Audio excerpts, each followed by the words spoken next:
د خوبو تعبیر حلوا.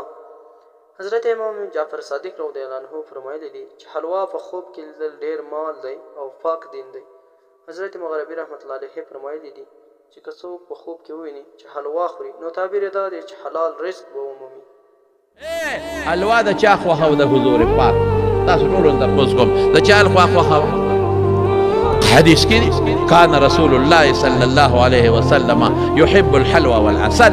د حضور پاک به دوه څیزونه خوښو، یو حلوا یو شات. مولیان حلوا خوري ولې؟ د پیغمبر خوښه.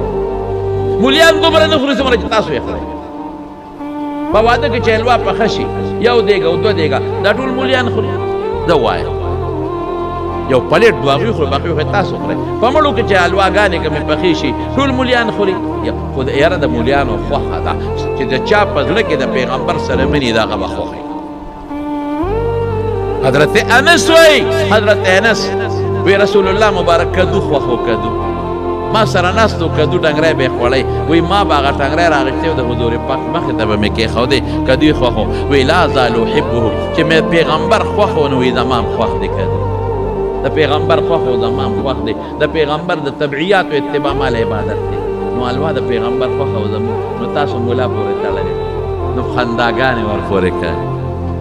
مولا حلوا دا حلوا پورې خندا کوي یعنې د پیغمبر سوچ دې ونه که د پیغمبر د خوښې شي پورې خندا کې. دومره مست شوې دا حلوا نه خورې؟ دا مټۍ څه شی دی؟ حلوا ده. دا حلوا یو شکل دی.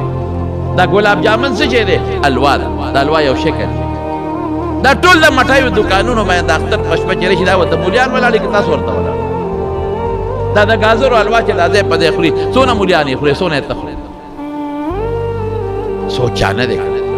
ګازرو حلواګانې ټولې تاسو خورئ، د سوجي حلواګانې ټولې تاسو خورئ. د مټیو دکانونو دا مټۍ خو حلوا ده که نه؟ حلوا څه شی دی؟ خو خوږ شی دی چې راغونډی کړي. ټول حلواګانې په خپله خورئ خو صرف د پیغمبر سره دشمني د بل څه نشته. د پیغمبر خوښه و نو ته پورې ټوکې ټقالې کړي. حلوا داسې و حلوا داسې و حلوا داسې. زه خو پې فخر کوم. ما ته خو که چا ووایي چې حلوا خورې وایم الحمدلله راوړه چې خورم. بلکل زما د پیغمبر خوښه و دی په شوق. دا خو زه فخر ګڼم.